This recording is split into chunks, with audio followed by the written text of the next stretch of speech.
Bonjour Christelle. Bonjour Tom.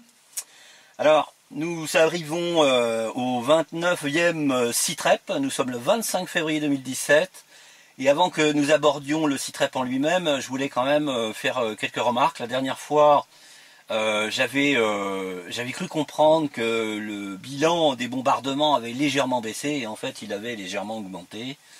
J'avais fait aussi une erreur la dernière fois, j'avais comparé le canon pion de 203 mm au canon de marine des cuirassés de poche allemands, et après vérification je me suis rendu compte qu'en fait les canons de marine étaient de 280 mm et pas de 203, ce qui n'enlève strictement rien à la dangerosité des canons pions, puisque dans la vidéo que j'ai mis dans la description on voit très bien qu'il faut 4 hommes pour porter un seul obus.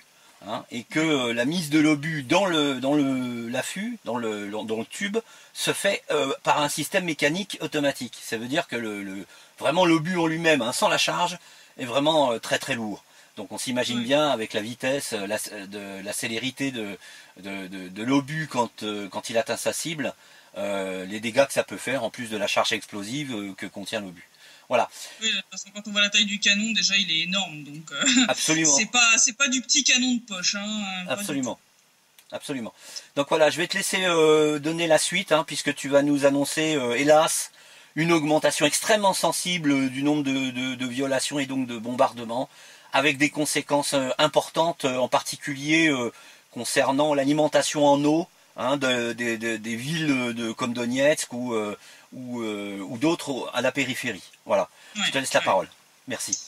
Donc, durant la semaine écoulée, l'armée ukrainienne a violé 9360 fois le cessez-le-feu en République populaire de Donetsk, donc soit presque 50% de plus que la semaine précédente, dont 3354 fois avec des armes lourdes interdites par les accords de Minsk, donc artillerie, mortier et chars d'assaut, soit une moyenne de plus de 1330 bombardements par jour, avec un pic à 2453 entre le 18 et le 19 février. La nuit dernière, l'armée ukrainienne a de nouveau tiré plus de 430 obus entre 18h et 2h du matin, et au total, sur les dernières 24 heures, ce sont 2161 tirs qui sont venus se rajouter. Voilà, donc des tirs qui ont touché presque toutes les localités du front, et entre autres lourdement la périphérie de Donetsk. Puisque les tirs les plus lourds ont touché cette semaine toute la périphérie, aussi bien nord-ouest que sud-ouest de Donetsk, Gorlovka, Novolaspa, Dokuchaevsk et Kominternovo dans le sud de la RPD. Ces tirs ont fait 2 morts et 6 blessés parmi les soldats. Je n'ai pas de chiffres pour les civils. Et ils ont aussi endommagé ou détruit 11 habitations. Voilà. Les services de renseignement de la République populaire de Donetsk ont aussi repéré les redéploiements suivants près du front en violation des accords de Minsk. Près de Gorlovka, un peloton de chars d'assaut et un peloton de canons automoteurs Gvozdika de 122 mm.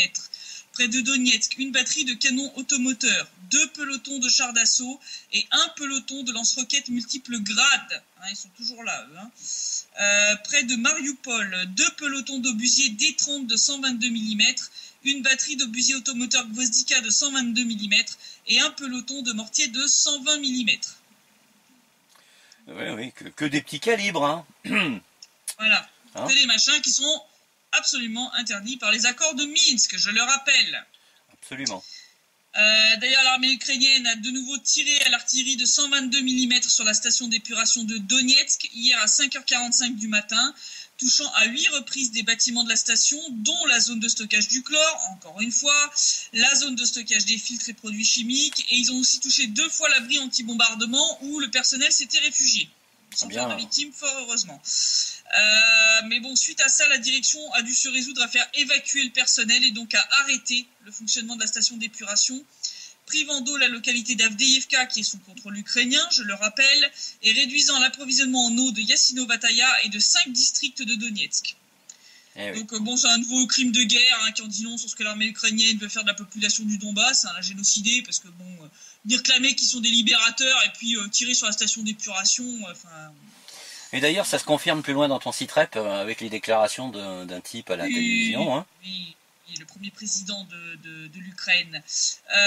Et alors, après avoir bombardé puis vidé la station d'épuration de son personnel, les soldats des bataillons nationalistes n'ont rien trouvé de mieux que d'investir le territoire de la station d'épuration. Je le rappelle, toujours en violation des accords de Minsk, puisque cette station se trouve dans la zone grise qui est censée être démilitarisée, pour tirer à coups de mortier et de mitrailleuses lourdes en toute impunité sur les positions de l'armée de la RPD et sur les quartiers civils de Yassino-Vataya et de Spartak. Oui, en toute impunité, parce qu'ils savaient que les nôtres, n'étant pas des salopards, ne vont pas tirer sur la station d'épuration. Oui, voilà. Forcément. Donc ça en dit long, ça aussi. Après avoir planqué les chars d'assaut au pied des immeubles résidentiels, maintenant ils tirent carrément depuis la station d'épuration. Tout va bien. L'OSCE, on les attend toujours là-dessus. On les entend pas gueuler des masses, comme d'habitude. La couardise, c'est le problème de la couardise. Il n'y a pas de médicaments pour la soigner. C'est comme la connerie. Ouais. Le 18 février, une division des forces armées ukrainiennes, soutenue par des tirs de mortier menés depuis Opitnoye et Peski, ont tenté une nouvelle fois d'attaquer les positions de l'armée de la RPD près de Spartak. L'ennemi a été repoussé vers ses positions initiales après de lourdes pertes. 4 soldats ukrainiens sont morts et 9 ont été blessés. Ouais. Les services de renseignement de la République populaire de Donetsk ont aussi noté des tensions croissantes entre les différentes autorités ukrainiennes présentes dans la zone de l'opération antiterroriste, entre guillemets. Entre autres du fait que Poroshenko bloque les unités nationalistes sur le front pour éviter qu'elles montent sur Kiev pour monter un nouveau Maïdan visant à le destituer. Donc suite à tout ça, 3 affrontements ont eu lieu entre les unités des 72e et 79e brigades des forces armées ukrainiennes et les militants de secteur droit. 2 ont eu lieu près d'Avdeïevka et 1 près de Starchenkovo. Des affrontements qui ont fait 4 morts et 6 blessés parmi les soldats. C'est bien, ils continuent de s'entretuer. Et des pertes auxquelles il faut rajouter les pertes hors combat au sein de l'armée ukrainienne. Toujours à cause de l'alcoolisme, de la violation de la discipline militaire, le non-respect des mesures de sécurité, mais aussi des suicides. 16 soldats sont morts et 9 ont été blessés cette semaine au sein de l'armée ukrainienne. Oui, c'est la déconfiture, quoi. Mais complet, là, c'est... L'armée, elle se décompose sur pied. Oui, c'est aussi d'ailleurs pour ça que les risques d'agression finale, finaux, des forces armées ukrainiennes est très élevé. Les risques sont très élevés parce que ils vont pas attendre que toute l'armée ukrainienne se soit suicidée ou sabordée, avant d'attaquer. Sinon, au bout d'un moment, ils n'auront plus rien pour attaquer s'ils continuent comme ça. Voilà, exactement. Et tout ce qui est justement bataillons spéciaux, non contents de détruire les infrastructures vitales et de bombarder quotidiennement la population civile, ils ont aussi décidé de pourrir la vie des gens. Dans le Donbass. Donc dans le cadre de ce blocus de la région qui a été mis en œuvre par les groupuscules nazis ukrainiens dont on avait parlé la semaine dernière, en plus de bloquer le trafic ferroviaire entre l'Ukraine et le Donbass, ils ont aussi décidé de saboter le réseau téléphonique et internet de la région, provoquant des coupures de réseau, entre autres chez le fournisseur mobile Life, mais aussi chez plusieurs grands fournisseurs d'accès Internet ukrainiens qui desservent la région. Voilà.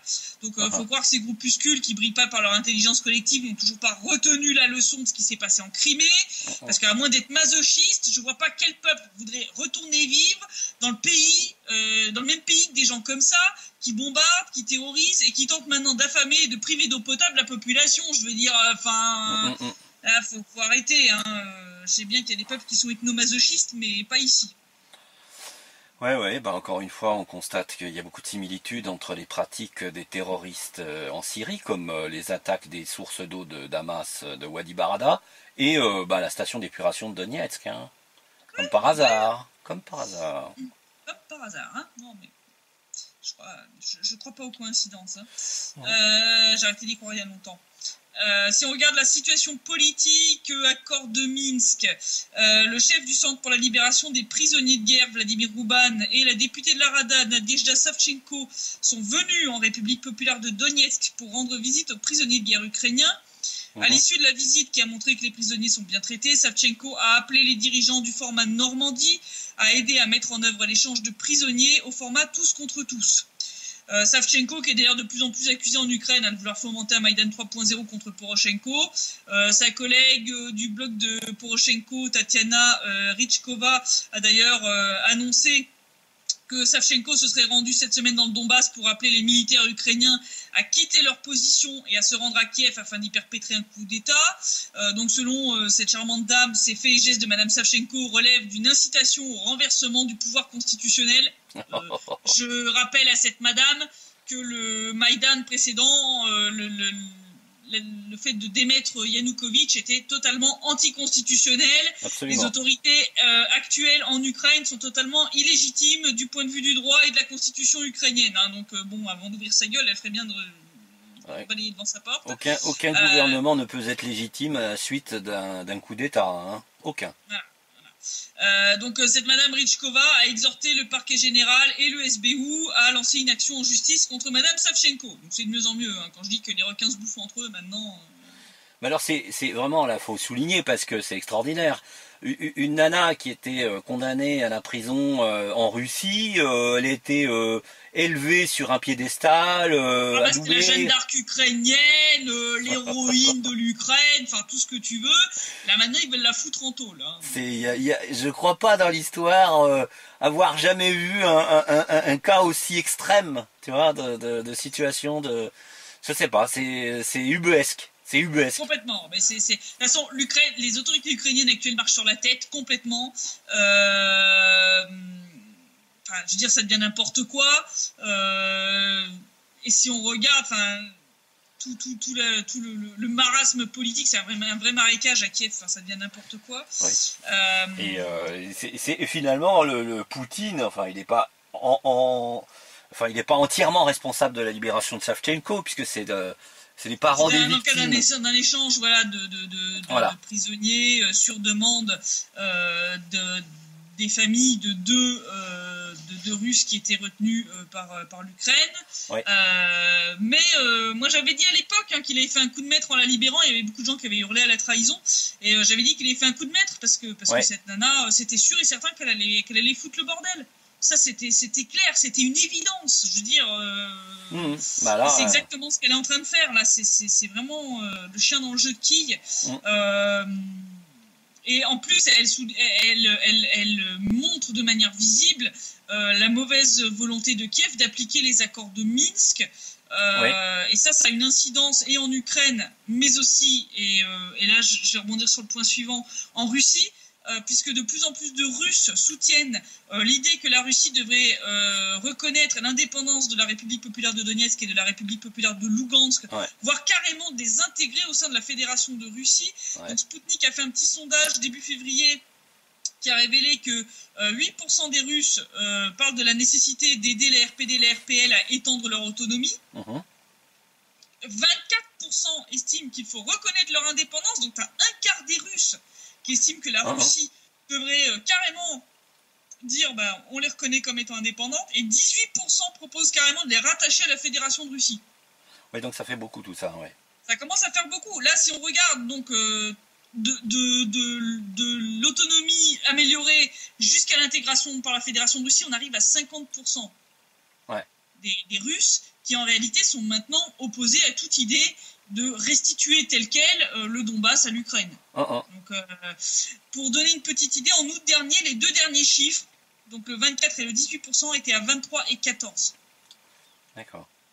Donc il y a une augmentation du nombre de personnes qui considèrent qu'il faut soit pousser pour déclarer l'indépendance de la RPD et de la RPL, soit les intégrer au sein de la Fédération de Russie. Voilà. 82% des répondants soutiennent le fait de poursuivre l'aide humanitaire aux habitants du Donbass.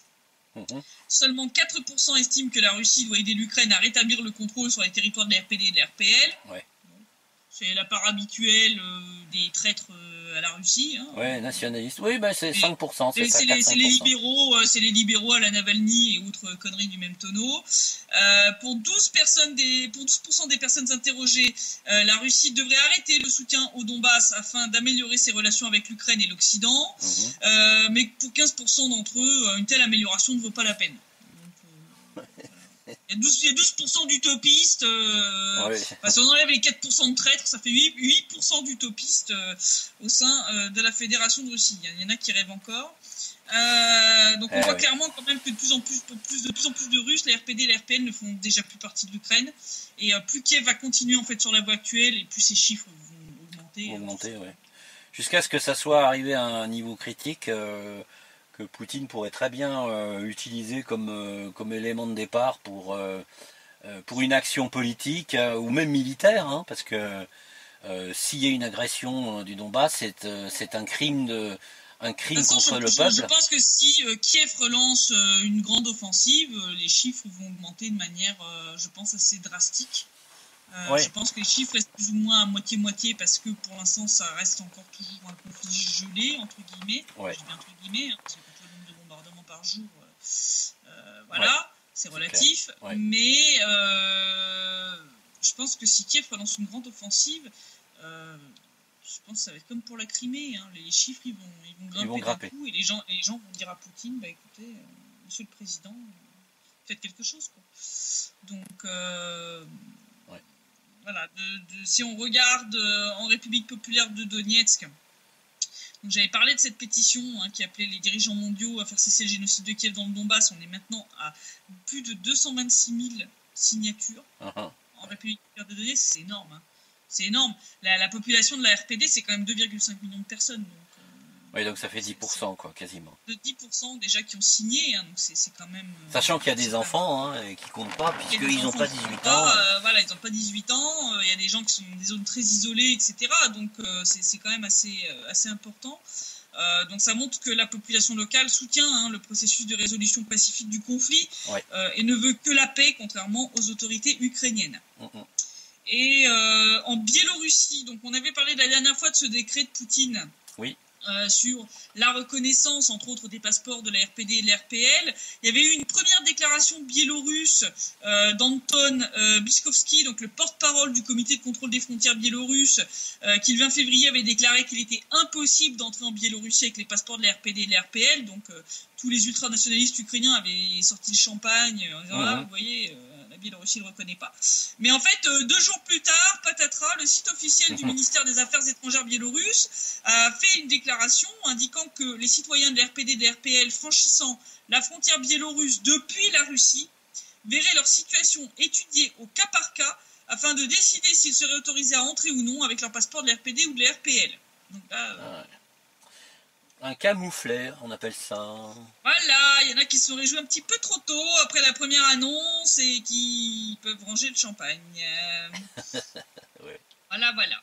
Si on regarde tout l'aspect économique, Roman Spivak, le président de l'association ukrainienne pour la conservation de l'énergie, s'est, entre guillemets, amusé sur son Facebook à comparer les prix des charges communales entre l'Ukraine, il a pris la situation à Lvov, donc le point le plus opposé à nous, et à Donetsk, donc en République populaire de Donetsk. Donc le résultat au 22 janvier 2017 est sans appel, puisqu'à Donetsk, le gaz est à 0,8 grivnia le mètre cube, donc il est mis les prix en grivnia. À Lvov, le gaz est à 6,87 grivnia le mètre cube, soit 8 fois et demi le tarif de Donetsk. 8 fois et demi. Mais il y en a qui doivent s'en mettre plein les poches. Hein. C'est comme ça qu'on appelle la corruption. Ça, c'est clair. L'électricité, chez nous, elle est à 0,30 grivnia le kilowatt. Elle est à 0,75 grivnia le kilowatt à Lvov, donc soit plus de 2 fois le tarif à Donetsk. Donc 2 fois et demi très exactement. L'eau à Donetsk est à 4 grivnia le mètre cube.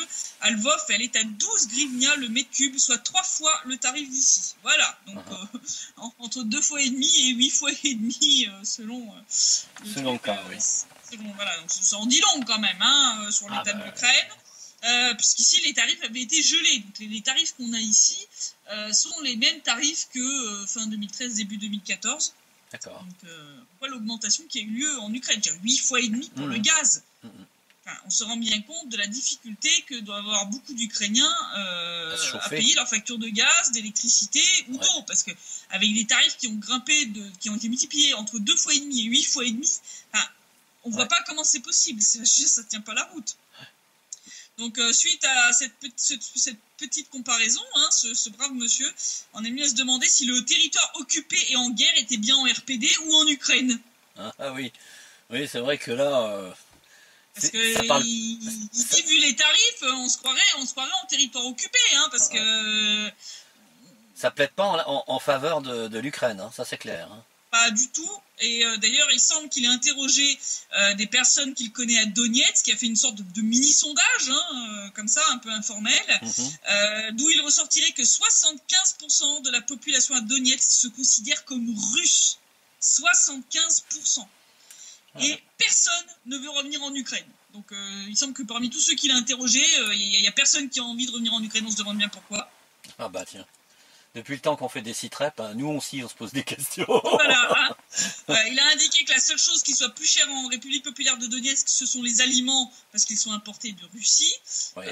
Donc d'ailleurs, d'où le fait que maintenant les RPD essayent de dynamiser le marché intérieur pour que justement faire tirer les prix vers le bas. Et la conclusion de M. Spivak est sans appel. Il ne sert à rien d'envoyer les soldats ukrainiens se faire tuer sur le front, que chacun vive chez soi en paix et le temps fera le reste.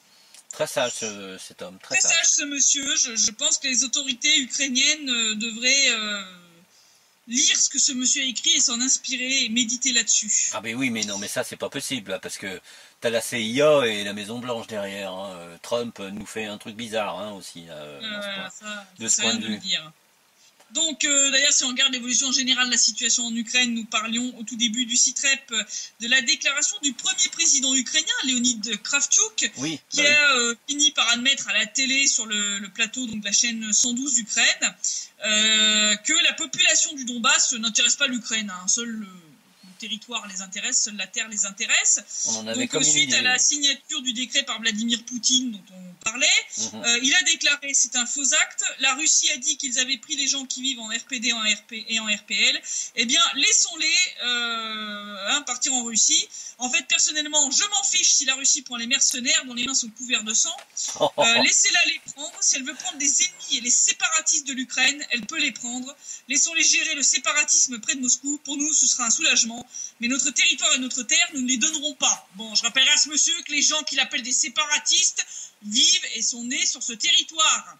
Hein Donc, si ça s'appelle pas un appel au nettoyage ethnique, je sais pas ce que c'est. Ah oui, c'est très clairement ça. Très, très clairement. Voilà. Hein. En gros, c'est chasser la population, on récupère les terrains.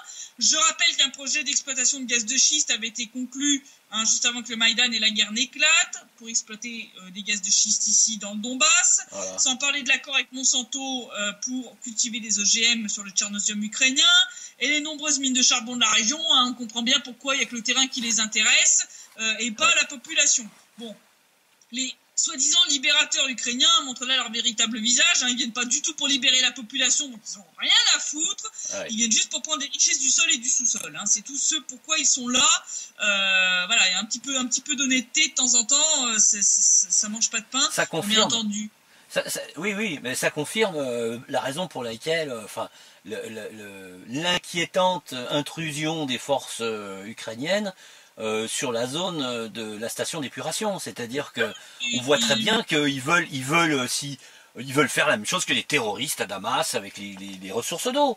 C'est tout. C'est voilà. Leur but c'est soit de faire fuir, soit de génocider la population, enfin par A ou par Z, de se débarrasser de la population locale pour mettre la main sur le sol et le sous-sol. Ouais. C'est ça qu'ils veulent, c'est tout. Ouais.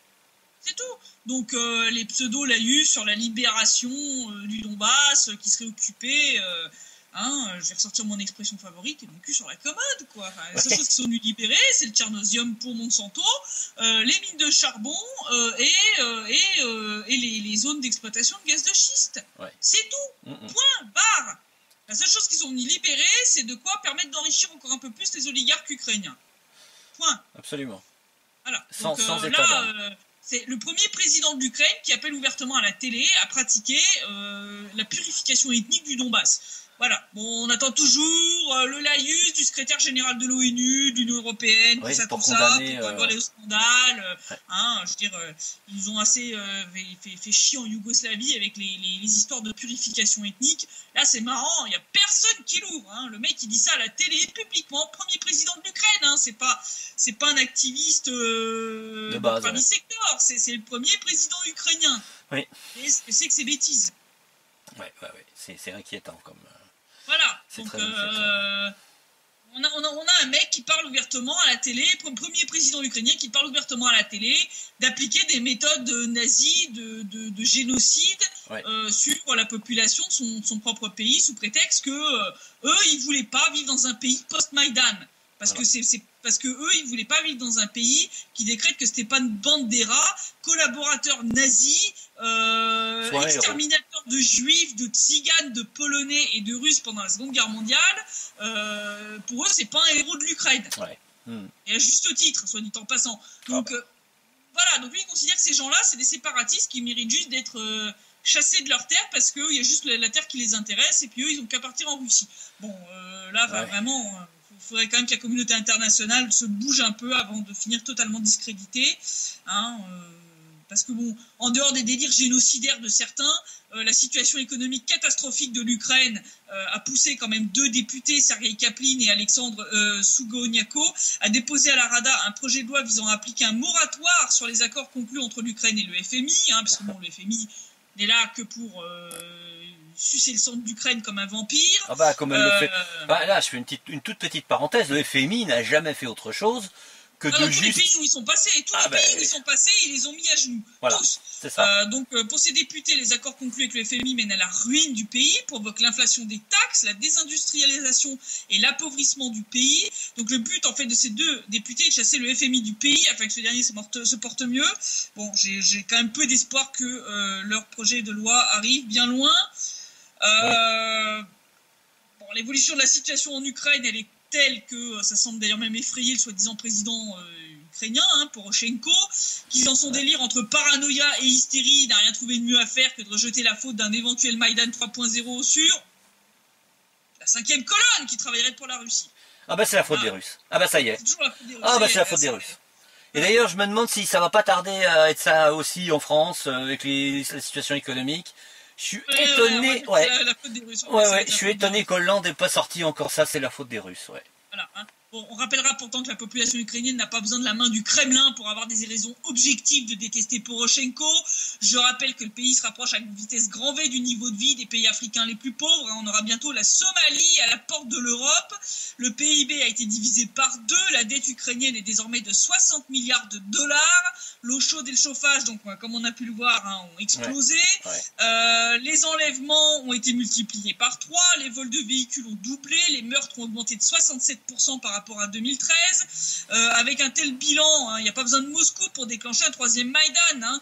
Donc jusqu'ici, Poroshenko a réussi à empêcher cette nouvelle révolution en prenant des mesures pour étouffer les manifestations dans l'œuf, hein, et en empêchant d'amener des matériaux de construction pour faire des tentes ou des armes. Hein. Donc ils ont arrêté quand même un certain nombre d'activistes pour les empêcher de faire monter la mayonnaise. Ils ont l'air d'être décidés à continuer sur cette lancée si on en croit la liste des achats récents de la police ukrainienne. Puisque la police ukrainienne a récemment acheté 20 portiques de sécurité, 3000 menottes, 1680 tasers, 15 000 sprays incapacitants et un stock impressionnant de boucliers anti-émeutes et de protection de mains et de jambes. Voilà. Hein, enfin bon, il peut y aller comme il veut avec le blocus du Donbass qui est en train de plomber l'économie ukrainienne et qu'il ne peut pas réprimer violemment sans se mettre tous les nationalistes à dos alors que ça représente quand même 25% de l'armée. Poroshenko va bientôt se retrouver face au mur. Hein, il est coincé et ça arrange bien celui qui finance tous ces groupuscules nazis qui sont à l'œuvre, à savoir monsieur Kolomoïski. Un grand copain de BHL. Ouais, hein, cet oligarque qui semble être bien le bénéficiaire de cette manœuvre qui affaiblit à la fois Poroshenko, qu'il déteste, mais aussi un autre de ses rivaux, Rinat Akhmetov, l'oligarque qui vient d'ici et qui envoie d'ailleurs beaucoup d'aide humanitaire dans le Donbass, en détruisant la capacité de production de ses usines, puisque une de ses usines métallurgiques à Inakievo a dû fermer actuellement à cause de ce blocus. Oui. Et donc là, les autorités de la République populaire de Donetsk sont en train de réfléchir à la nationaliser.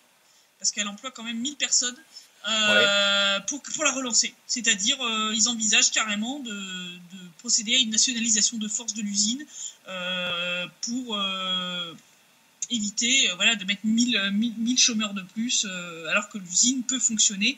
Ouais. C'est juste que, là, avec le blocus total, Ouais. ça posait un problème à Rinat Akhmetov, et donc il avait décrété la fermeture de l'usine. Donc on va voir, mais en tout cas, les autorités de la RPD y réfléchissent très sérieusement, alors que jusqu'ici, du fait que Rinat Akhmetov faisait parvenir de l'aide humanitaire ici, dans le Donbass, il y avait eu une espèce d'accord tacite avec les autorités qui n'avaient pas touché à ses propriétés et à ses usines. Mais bon, là, s'il y a l'emploi de 1000 personnes en jeu, je pense que ça va... Ou avec une restitution après la guerre, ou une chose comme ça, quoi. Et voilà. Ça risque d'accélérer, en fait, tout simplement le processus de nationalisation d'un certain nombre d'usines qui sont vitales pour la République. Donc, en fait... l'armée, les groupuscules nazis sont en train d'accélérer en fait le développement de l'autonomie des républiques populaires de Donetsk et de Lugansk, et ils sont en train de détruire toute l'économie ukrainienne. C'est tout ce qu'ils sont en train de faire.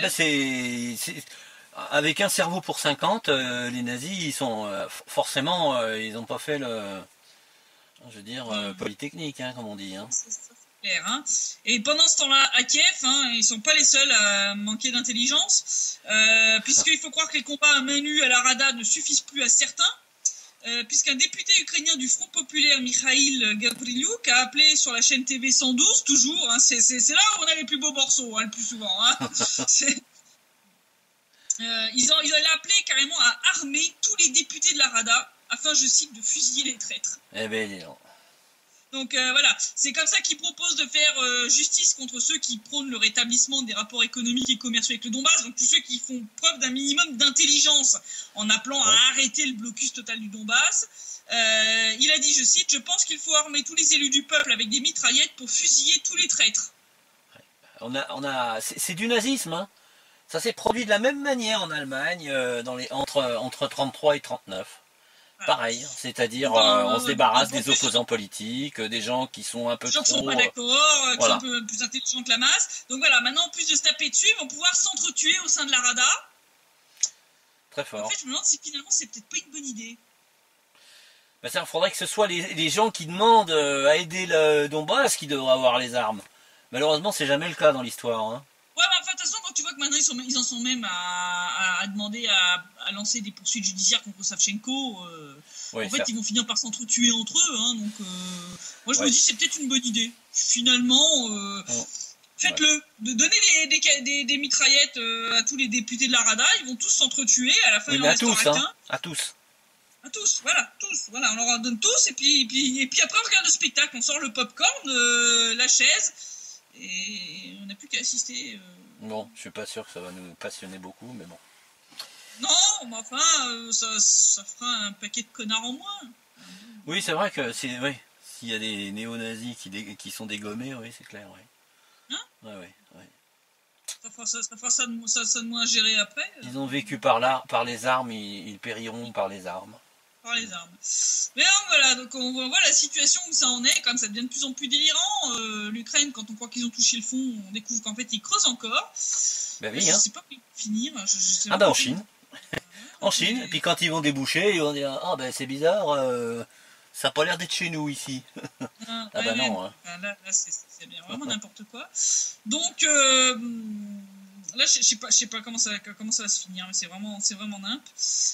Mais bon, au vu des forces qui sont amassées sur le front, de toute façon, il y a un moment où ils vont devoir lancer quelque chose, une offensive, parce que ça va pas être tenable. On voit bien, il y a des affrontements maintenant entre les groupuscules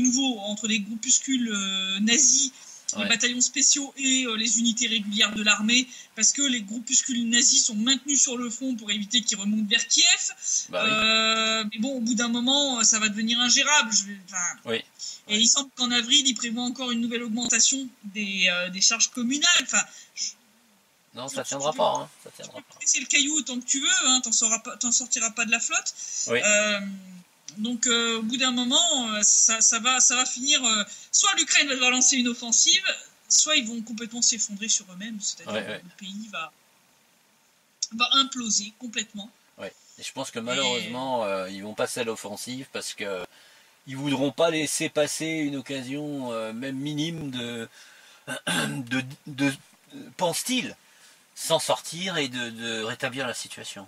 Ça, non, je pense même pas qu'ils envisagent de s'en sortir, mais je pense que les autorités, pour gagner quelques semaines, éviter de se retrouver avec la tête au bout d'une pique, ou en tout cas pour continuer à se remettre encore un petit peu dans les poches en espérant avoir le temps de se sauver à temps,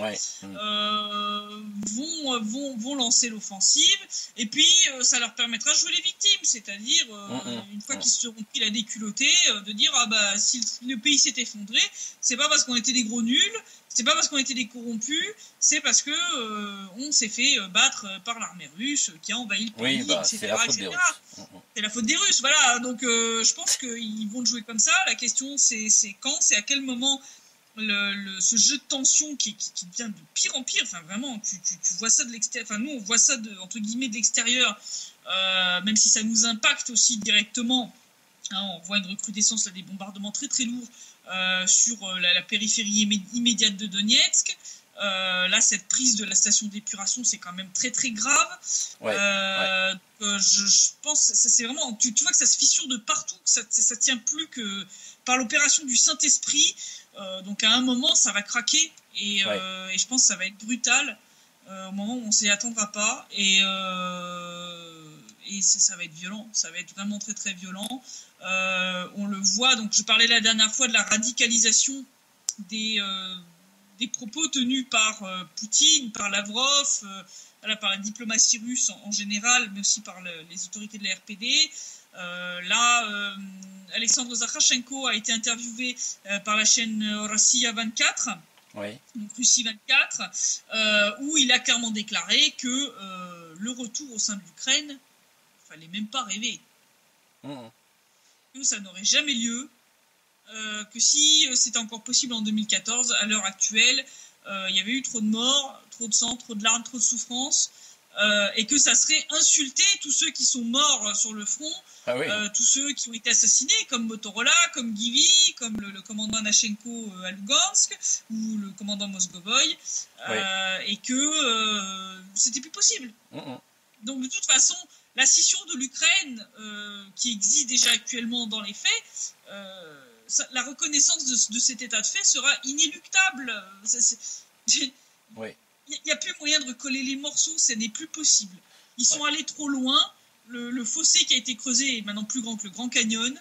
Il est vraiment temps que les gens en Europe, aux États-Unis, au Canada, etc., se bougent, se mobilisent pour pousser l'ONU à acter ce qui est maintenant un état de fait, à savoir que l'Ukraine telle qu'elle était dans ses frontières, c'est terminé. Il faut, comme le disait ce monsieur qui a fait ce petit comparatif, monsieur Spivak, que chacun vive de son côté en paix, et le temps fera le reste. Je conclurai là-dessus. Parce que... Mais le problème, c'est que l'ONU, on le voit dans le cas du Yémen, on l'a vu dans le cas de la Libye. La Syrie ne joue pas du tout son rôle, et ça, c'est vraiment catastrophique. Je pense que l'ONU finira comme la Société des Nations. Elle s'est compromise d'une manière tellement évidente que sa crédibilité était désormais pratiquement égale à zéro. À peu près au même niveau où se trouve maintenant l'OSCE avec les observateurs dans le Donbass. Une institution qui te met l'Arabie Saoudite à la présidence du Comité des droits de l'homme. Et d'éjecter la Russie du même Conseil des droits de l'homme. Il a fallu quand même un petit chèque de la part de Riyad à l'ONU pour calmer les quelques voix qui commençaient à se faire entendre malgré tout. Mais bon, voilà. Donc la suite au prochain épisode, mais quand je vois vraiment les forces de tension qui sont en train d'augmenter, c'est comme en tectonique, quand tu as des tensions qui se concentrent comme ça sur une faille qui est à un point de blocage, plus les tensions vont s'accumuler, plus le moment où ces tensions vont se libérer d'un seul coup. Ils vont faire des dégâts. Le séisme sera d'autant plus violent et d'autant plus destructeur. Oui. Donc plus les autorités ukrainiennes attendent et plus ça va être vraiment violent et destructeur pour l'Ukraine, mais aussi malheureusement pour... Oui, pour le Donbass, oui. Ils veulent la violence, c'est bien ça le problème. Bon. Donc je te dis à la semaine prochaine, en espérant que voilà. Qu'il n'y ait pas un flash d'ici là, oui. D'ici là. Ouais. Voilà. Merci Christelle, merci de ta disponibilité, merci de tes efforts, de ton travail, et merci de nous donner cette vision en direct du terrain qui nous permet de comprendre que la situation est vraiment grave. Et j'espère que les gens qui verront cette vidéo la partageront pour mettre au courant leurs amis, leurs collègues ou tous les gens qui sont sur leur mur ou ailleurs, pour qu'on comprenne la gravité de la situation dans le Donbass. Voilà. Donc voilà. À bientôt. À la prochaine, Tom. À la prochaine. Merci Christelle. Au revoir.